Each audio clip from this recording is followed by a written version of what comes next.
Hey everyone.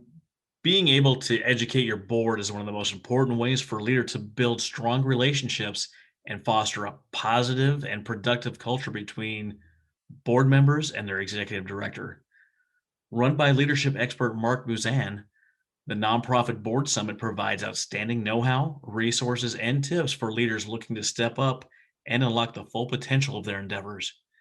If you're a nonprofit executive director looking to build a stronger board, visit nonprofitboardsummit.org/EDS. Or if you're a board member looking to make more of an impact, visit nonprofitboardsummit.org. The Nonprofit Board Summit runs from February 26th through the 28th. I'll hope to see you there.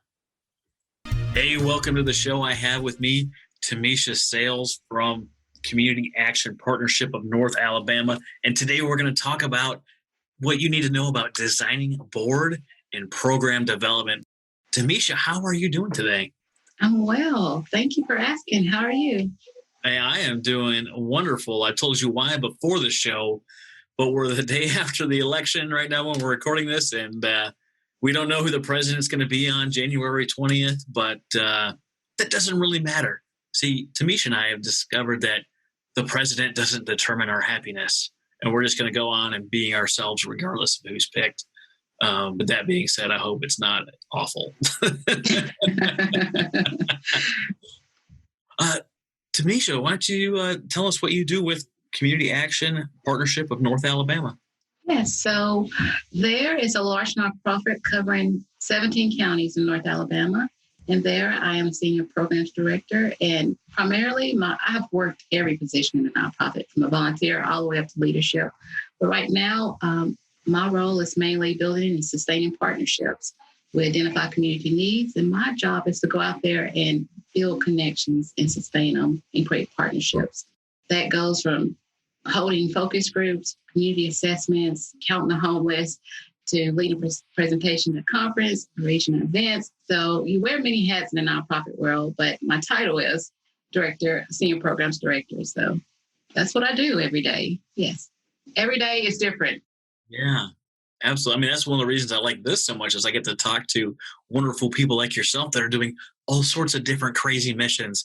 And I know you guys are really focused on reducing the causes and the consequences of poverty. And that's something close to my heart, being as I grew up in trailer parks and foster homes. Yes, we exist because of Lyndon B. Johnson, the launched that war on poverty.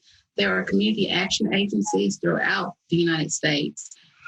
Each one has a different name, but they're all community action agencies, and they receive federal dollars that's blocked off, these blocked grants to address needs in the community and to fight this war on poverty. And so eventually we always say that we hope to be out of business one day, but it doesn't look like we're going to put ourselves out of business because community needs keep changing. Diversity is causing demands on programming and partnerships, and it just keeps evolving. That is definitely true. I know that, in my situation, I give a lot of credit to a lot of the people that poured into my life, and everyone you encounter, especially growing up like I do, there's something presented to you and you have the choice to accept what they're giving you, whether that is kind words, negative words, a word of advice, or you have the chance to reject that. But I found, I think, in my path that many more people accept whatever is presented to them without knowing how to really properly question that. And what ends up happening is, I forget who told this story, but he went to a funeral and he met each of the twin brothers that were there. Their dad had passed away as a result of alcoholism. And the first brother they talked to, he was visibly drunk at the funeral, and he said, "Hey, what's going on? What's up with your life?" He's like, "Can't you see that I'm an alcoholic?" I said, "Well, why are you an alcoholic?" He's like, "You see, my father was an alcoholic. I had no choice." And a few minutes later, he bumped into the other brother who was the CEO of a Fortune 500 company and had a loving, blossoming family, and he had every advantage. And he asked him, like, "How is your life so much different than your dad's life?" And he said, "Well, you see, my father was an alcoholic. I had no choice." And the choice he made was, I can't possibly be what my dad was and what he presented. And the other brother is, I can't possibly see another way to live my life based on the example I was given. But it's such a hard decision, especially growing up in those circumstances. Because I mean, I certainly didn't like just snap out of it, or decide when I was 8, like I'm going to ignore all this garbage that's being shown me. It takes a lot of time, and it takes a lot of people like yourself to help show the way and reveal what life could look like, and then let them know those possibilities apply to them. They have the choice, and they can pick those different things. Great story. Thanks for sharing that. When someone comes into our office for services, they may be there just for assistance with a utility bill. But we know with poverty, there's a lot of factors that cause them to come into your office for assistance with utility bill. It's more than that utility bill. And so it does take a lot of work to break the cycles of poverty. It takes decisions, like in your example you provided, and choices. But what we also know is that there's more to the story. There's some systems and structures in place that keeps individuals, these oppressive systems and structures that keep individuals in a cycle of poverty. Now, everyone's poverty is different. There's situational poverty, then there's generational poverty. And it's up to you, like you said, decision, how hard are you willing to work to get out of it, and how loud you want your voice to be heard. So yes, decisions matter, but there's also structures in place that keep individuals oppressed and in poverty. It's complicated. Like I have alcoholism in my family, and you just got to make that decision. Do I want to do this? Well, I have poverty too. So I knew that education was my way out of poverty. So I was determined to get an education, go to college, go to graduate school, postgraduate work.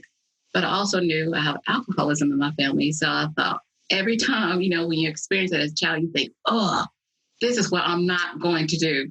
And so you make a decision consciously to get far away, like aversion, like get far away from it. You just got to break the cycle. Yeah, you just got to make a decision. And a lot of excuses, like crutches. I tell people like, well, I didn't have a mother or father growing up. Now you're an adult. Now you understand that you didn't have a mother or father. Now the decision is on you. You got to decide what you're going to do about it. So I'm leading you down a rabbit hole. Rabbit holes are allowed. We can definitely go down rabbit holes. But I know you wanted to talk about how you design a board, and you wanted to talk about program development. And if you're listening to this and you haven't done so yet, there is a sweet PDF that we've got attached to this episode available for download that Tamisha has provided, so you can follow along with what we're talking about and take some notes and see how you can maybe implement this in your own world. And then if you have questions, you can always comment below or contact myself or Tamisha directly and be like, hey, you guys talked about this and this was on the page, but I don't know how this applies to me. And I'm sure we'd both be more than happy to help you walk through that process on a more individual basis. Yes. So you want to start with designing the board? Let's do it. How do I design a board? Like, I just started this thing up, and I know that I've got a good vision and a good mission, but I've got a couple of people interested, but how do I know who should be on my board? In a nonprofit, the board plays a very important role. They help govern and keep you financially responsible, and they also help externally, like your communication, your fundraising efforts. So the way you design your board is research has showed that board performance correlates with organizational success. So how well your board operates is an indicator of how successful your nonprofit would be. So how you recruit is very important. And this national conversation is happening around boards about increasing diversity. And it's more than just a black and white or more Latinos on your board. Diversity is surface level, the things we see, gender, race, ability levels, but it's that deeper level issues, which is attitudes, beliefs, political beliefs, religion, the things that you cannot see. So when you're going after members for your board, just keep that in the back of your mind. Diversity is more than race, because everyone brings these talents and differences that can just really strengthen your nonprofit. Oh, absolutely. And if you haven't done so already, check out the interview we did with Ned Murray. He talks about board governance. And one of the things he really likes to highlight is that you want to have someone, a person or two, that have dissenting opinions, that have something opposite of what the group is thinking right now. You want to have those different point of views, whether they're dissenters or they have a different socioeconomic background and can see the problem, but they can see it from a different angle. And when you can see all the angles, and you get a much more clear picture of what you're doing and what you need moving forward. That's so true. I just did a piece like for my audience, devil advocacy. It's Halloween time where we're talking about you need a devil advocate in your business, your workplace, that dissent and make you look at it 360, whatever your question is that you bring to the table. Okay, so there's 4 actions to designing a board I'd like to share. The first one is revisit your vision and mission statements. Oh, yeah, absolutely. If you don't know what your vision and your mission is, how can you bring people on board to make sure that they're aligned with what you need? I know somewhere in one of my PDFs, there's a board questionnaire or what to look for when looking for a board. Feel free to download that and take a look and follow along and see how those questions might align with what we're talking about here. If the person in question that you're looking for to join your board isn't familiar with your organization, it's the first contact, they're going to need to understand where you're at with your mission and your vision to see if that aligns with their values or something that they're really passionate about. One of the most important roles that a leader can do is to share their vision with other individuals. You can be a startup and have 0 employees, have $0 in the bank, and you can approach LeBron James with this idea of a vision of a nonprofit. And if you can sell anyone on your vision and your mission, they will say, yes, I want to be a part of your organization. And it also gives the potential board member, when you're designing a board member, the choice. Does this align with my personal values and mission? It gives them the opportunity to say yes or no. I will be a good fit. I can see how I can add value to your nonprofit. So revisit that vision and mission and make sure you're convicted of it and you can sell it to whoever you're approaching to join your board. The next step is to avoid the checkbox mentality. So many times that in the nonprofit sector, we have a checkbox. I want a board member who's connected to this bank. I want a board member who's connected to who is Black. I want a female. We have these boxes that we like to check. Well, when we do that, we miss so many great individuals. We overlook so much talent. So avoid the checkbox mentality. And you need to align your board recruitment process with your overall business plan. Focus on thoughtful, meaningful, strategic approach. You know, every member that you go after, you got to see value in them. You got to see what strengths they bring to the table. In your nonprofit, if you know you have areas of weakness, you want to recruit a board member that can strengthen those areas of weakness and challenge your thinking and push you to the next level. So the check boxes that we sometimes provide ourselves, it kind of limits our nonprofit ability. Oh, absolutely. And if you're a startup listening to this, a lot of times, even though it's not recommended, people start with, you know, like a father-in-law and a spouse as your board members and yourself, and you've got you 3. And what that looks like is it really is a solo shop. You're running this thing by yourself without any input, checks or balances for the board. And that's not really, you know, what the IRS is looking for when you say that you have a board. And it's also not going to help you. You want people that are willing to come on board and help you take some of the burden, take some of the workload off of you and help spread and develop your mission. If you've just got a couple of people that you happen to know or like, hey, be on my board, I want to have you do anything. How long is it going to be before you burn yourself out? How long is it going to be? But you're like, I can't believe my board isn't helping. Well, did you tell your board what you would like from them? Did you tell them in person, or did you have a board description in writing when they signed on that they would be following these things and you're responsible for these items? It's not just a, hey, I need somebody. Hey, you look good. Come on over here. It's not that. If you do that and you have done that, or you've talked to someone that's done that, you know that it's not the best way to help build and develop your board. And when you're more established, what Tamisha's going to get into is creating a recruitment pipeline and what that might look like to start putting feelers out and developing new board members before they even come online. You mentioned just a great point, 2 points, that you'll burn yourself out if you just bring someone on board and you're still doing all the work. But if you really truly recruit appropriately, your board members will want to take the load because they're compelled to the vision and mission, and it will not feel like work. I'll be honored to go speak at this gala. So you can really delegate tasks and be more efficient operation. And then you're recruiting your family members initially to be on your board as a startup. That's natural. That's a natural tendency to do because as humans, we tend to have a tendency to naturally surround ourselves with individuals who are like us. That's just common. You look at our group of friends, we're maybe diverse, but we probably have some more similarities than differences. And so you think, hey, Dad, I need you. Hey, Uncle, brother-in-law, come sit on my board. But that would limit, one, that can skew your objectivity and you can start making some decisions that are not the best for your organization. But so really look and spend time in how you're recruiting.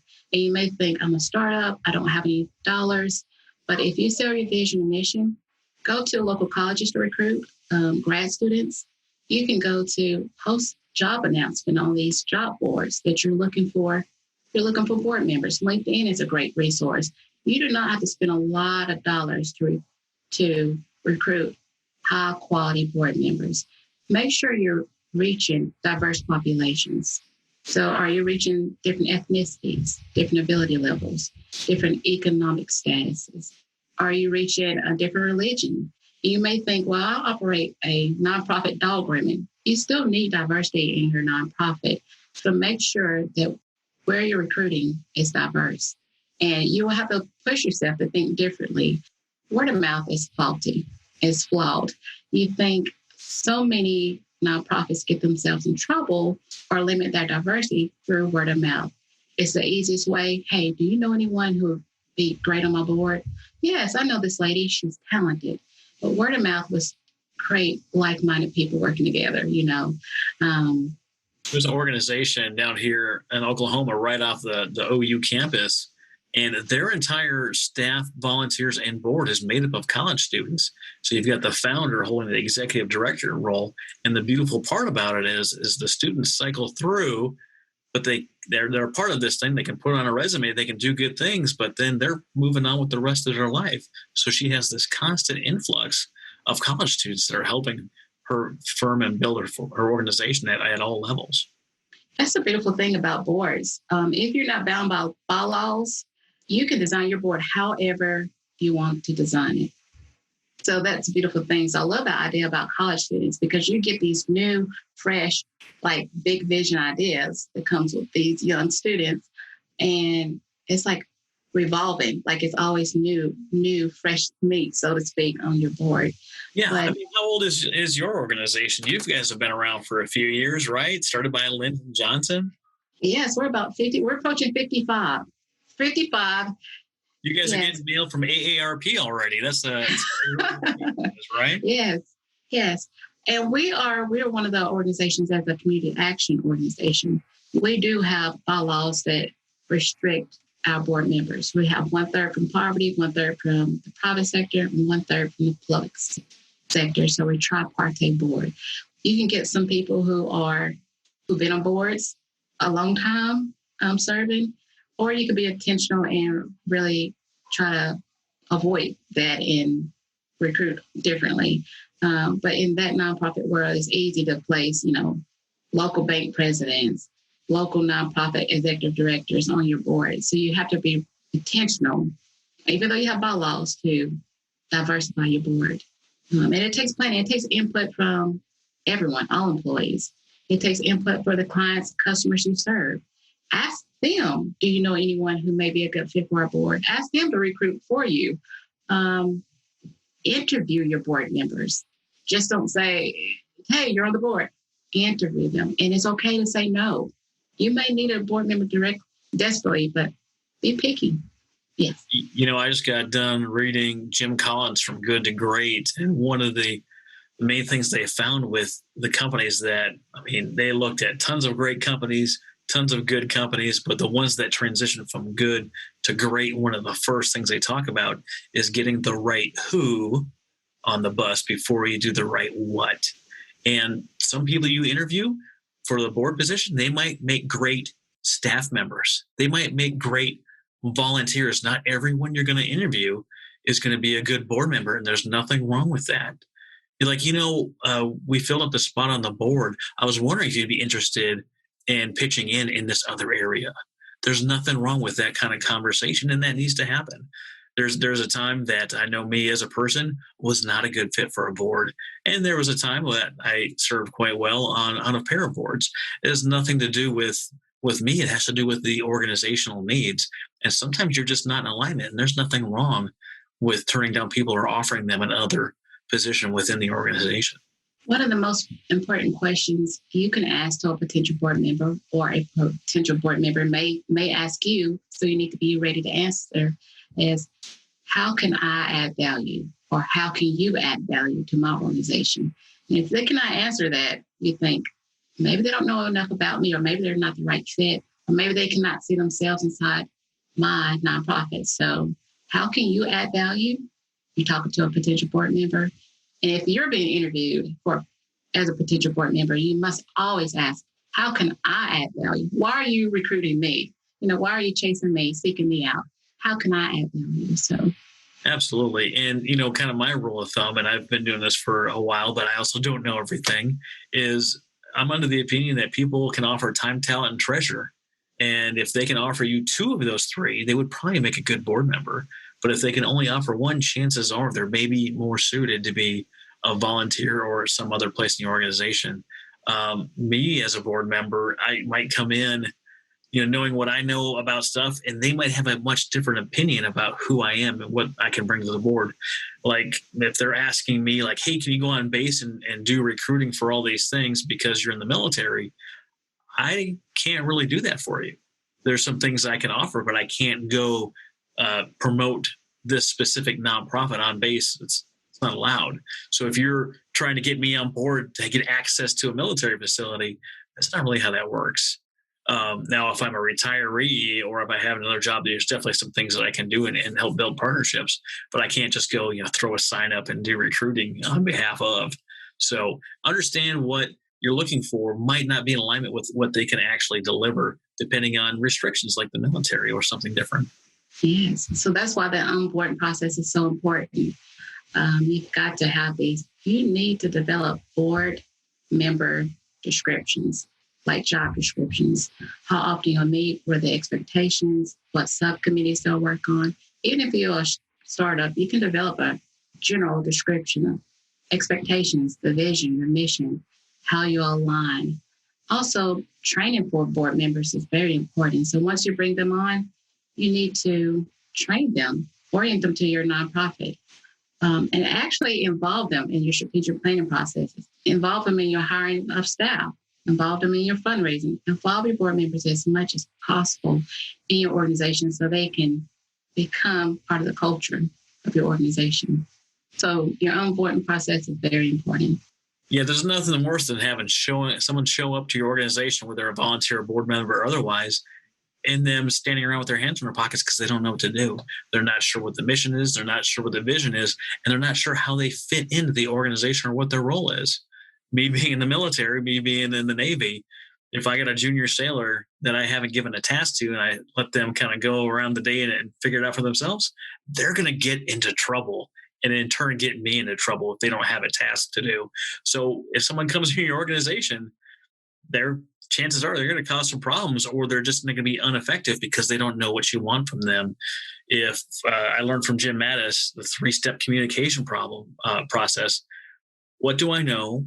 Who needs to know? And have I told them? If I know as a board or as an executive director or as a founder what I want from you, and I haven't told you, then I haven't communicated. I haven't done you any favors, and I haven't done me any favors. I talked to an executive director down in the Tampa area. He's so excited. I love his mission. I love his passion. And he started talking to a few people, and he's like, how come you never share any of my stuff? How come you never do any of this? How come you never do any of that? And I asked him, I was like, have you told them what you would like them to do? Have you shared with your followers or your board the best way that they can support you? And he was like, I actually haven't. I was like, friend, there's no possible way they can read your mind. If they were mind readers, they wouldn't be working for your organization. They'd be making millions of dollars somewhere else. You have to be able to tell people what you would like them to do. And it doesn't matter what it is. I know guys are very directive. Like if you come to me and you say, hey, baby, there's like a sink full of dishes, I'll just say that sucks that we have a sink full of dishes. Because it doesn't mean anything to me. But if you said, hey, baby, can you do the dishes real quick? No problem. I can absolutely 100% do that for you. But I don't know what you mean if you say there's dishes there. Maybe after 20 years of marriage, I can figure that out. That's just not how guys communicate. Gals, on the other hand, most of the time. If you make a suggestion or you tell them about a situation, they know what to do. So making sure that you are communicating on the right wavelength with the people you're trying to convey something to is very important. And I dropped the 20-year mark because we've only been married for 19, so I still haven't. Oh. Good one. Yes. Like being a board member is like being invited to a party. And who likes to show up at a party and you're just standing around? You think, I have something better else to do. So, yes, directives, clear. Yes. I like to show up at a party like, hey, I can do this, I can do that. Oh, this is so fun. Let me engage. But me as an introvert, if I do not have clear directions, I'm like trying to blend in with the wall. And then you'll see me like walk backwards out the door and get in my car and leave, So. Yeah. Or you do that Irish goodbye where you were at the party 1 minute. You're like, man, where did Tamisha go? Yeah. I'm like, she left. You didn't say goodbye. That happens all the time. That's no big deal. So yeah, we've got the framework of how to design the board, the process of figuring out how it should be there, the recruitment pipeline, and then the onboarding process where you tell them what their job is, what you would like to do, and what their responsibilities are, and frame out the next task. So we've got the board stuff kind of set up the way that we want it. But how do I develop a program, or how do I know if a program is needed? How do we go from scratch? This is perfect for startup nonprofits. Like, I have a big heart about veterans. What should I do? How should I create a program? Or how do I even know what's needed? That's the first step, identifying a need or identifying a vision, things you'd like to happen in your community. And so program development is a cycle. It is never ending. It's never ending. But the very first step is the vision phase. It's a set of activities. So if you identify your need in the community through community assessments, sometimes that's the easiest part to develop a program. Well, I want to stop right there just a little bit and talk about that. You said community assessment. If I'm a new nonprofit, I might not know exactly what that means. So what do you mean by community assessment? Okay, so this could be a formal or informal. Community assessment is talk to people. Maybe you have an idea, say, I don't know, a new food bank. You need to go to where people are currently receiving food assistance and say, are there any unmet needs that you cannot fulfill? Identify a need.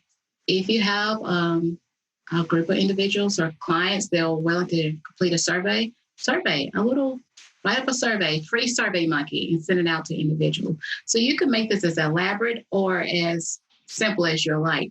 But once you have a need, you need to go to and talk to people about it. You can talk to local homeowners or recipients or elderly who's homebound who may be in need of food. So assess your community formally or informally. Focus groups, go to churches, go look in your newspaper, who's having a community meeting. So that's assessing your community. I know that's like professional term. Well, I'm sure that there's some area of legislation or the government that might have, say, food shelters as part of a program. So there might be some elected official or an office that deals with that problem, that thing you're trying to address, that might have data for you. Oh, I'm so glad you're here. We have these communities covered. And actually in your community, we already know that we have that need. And then you already know up front that the thing you're looking to do is needed. Or you might find another area where they haven't, it was a line item in a budget and it got passed over and wasn't included this year. Well, actually, we just had to cut out this service. But if you can raise money for this program and are able to provide it, then that service will keep being provided to the community. But you don't know unless you ask. You don't know unless you ask. And so many other nonprofits publish annual reports. They publish their board notes on their websites. So you can just get online and browse. You can search newspaper articles. Great news. There's easy words out there. Yes. Facebook, just keywords, Facebook, LinkedIn, social media, Twitter, hashtags. That's assessing your community. Okay, so we've done our assessment. We figured out what the community wants. Now what? Now you got to build your foundation. And that includes, you got to secure money, you got to secure a place, you got to secure the infrastructure that will make your program sustainable. And this is the foundation building. So this can include, once you identify your need, research funding opportunities, grants.gov, different grant-making foundations. You can even go to your local city. I've identified a need in the community. Can you include us in this year's budget? They may not can include you in this year's budget, but they have grant dollars that you can go to the city and say, I need $10,000, and they'll put you on an upcoming agenda. Here's an immediate need in our community. So go directly to your city officials, your county officials, your state officials, to chase those dollars to help support your vision. And you just show the data that you collected from your scouring the internet, the talking to individuals, to fund your program. If you do not have funding available, that's where your board comes into place. This is also in the foundation. This is where you recruit board members. So you have an idea, you've done your community assessment, you have a vision and mission, but no money. Start recruiting those board members strategically. Go after banking individuals, go after individuals of diverse backgrounds and bring them together and share them. And they can help you seek dollars. They may have resources that you do not have access to or you never even thought about. So this is where your board building skills come into play. You may have $0 in the bank, but you got this dynamic vision, rock solid mission. And if you recruit your board members appropriately, they will do all the hard work for you. They will do most of the heavy lifting for you. So your vision and your foundation building, now it's the implementation. This is where you have the money. Now you got to make things happen. You got to deploy resources into the community. So this is where you write policies and procedures. You hire staff. If you don't have any money to hire staff, this is where you are putting programs out there. You're holding events. This is your implementation phase. So your vision, your foundation building, your implementation, and this implementation phase is your most visible. This is where people will start noticing you. They'll see the work you're doing in the community. They will start use social media, post what you're doing in social media. So this is your high visibility phase. Then there's evaluation. After all the work is done, you got to see you're making great impact. So take a moment to pause with your board members. Are we on track doing what we set out to do? You can create a survey. Hopefully you have job descriptions in place. And metrics already in place? Are we doing what we said to do? Are we meeting the need in the community? Go back to those individuals that you initially assess in the community and ask them, are we doing a good job? Yes or no? So the same way you initially assess your community, you'll revisit that and see if you're meeting that need now. So vision, foundation building, implementation, and evaluation. And then you start all over. You start all over with your vision. Yes. I know it can sound daunting, but I mean, it makes sense, right? You want to make sure that your need that you're wanting to fill is real and actual. And you want to make sure you have the funds and programming in place to where when you implement this thing, it actually does well and you get good and positive reviews. And then this constant evaluation process is like, if you decide that you're going to do a winter coat fundraiser and now it's May, you might not be doing a winter coat drive. You might be, getting bicycles for the community because now people are outside and they want to ride around. And there's going to be a time again where it's getting cold and you're going to switch back over to getting winter coats. Maybe you're providing clothing to the homeless, and depending on what area you're in, you've reached all the people and now they have a good set of clothes. And maybe they now have a new need that is coming up. They need to provide something different, maybe a little addition, maybe a little tweak, maybe something much bigger. Now that they're all clothed, maybe you have them fed. Now that they're all fed, maybe you look into housing. Maybe you're looking for partnerships with other organizations doing these things so you can work in tandem and parallel and build on each other's services and not compete.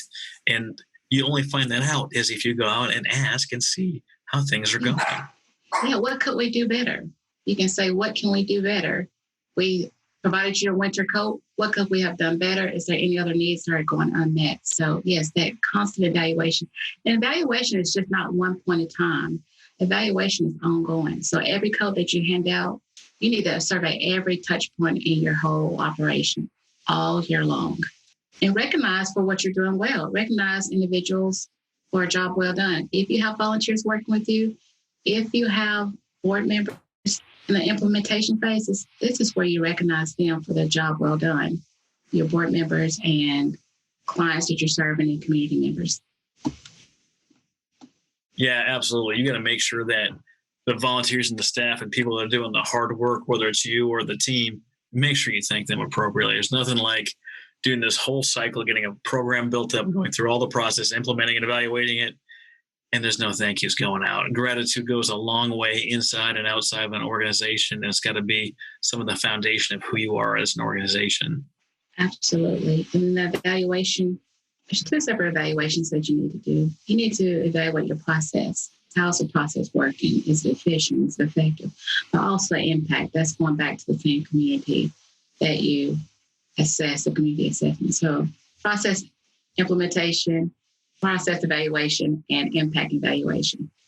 Absolutely. So I know that you've got your master's in education and you're working on you're starting your doctoral work. Are you getting a PhD in education as well? PhD in education is focusing on organizational leadership.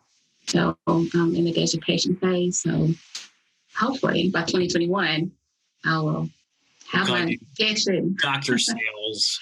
Dr. Sales. Master Sales. This almost sounds like yeah. So what's on the horizon for you and Community Action Partnership of North Alabama? What's on the horizon? Well, needs continue to evolve, especially with this pandemic. So we have funds that we need to use to help those recover. Well, those who are in the middle of we're in the middle of the pandemic. So we have funds now, but you know what? Needs are going to look very different after post-pandemic. So we're trying to put a plan in place to help individuals re-enter the workforce, get back to school, health, housing. I mean, we addressed these needs before the pandemic, but now it's like quadrupled. We do not have enough manpower or resources to meet the needs that are going because of the pandemic. So we're strategizing for 2021 and beyond. What can we do as a nonprofit?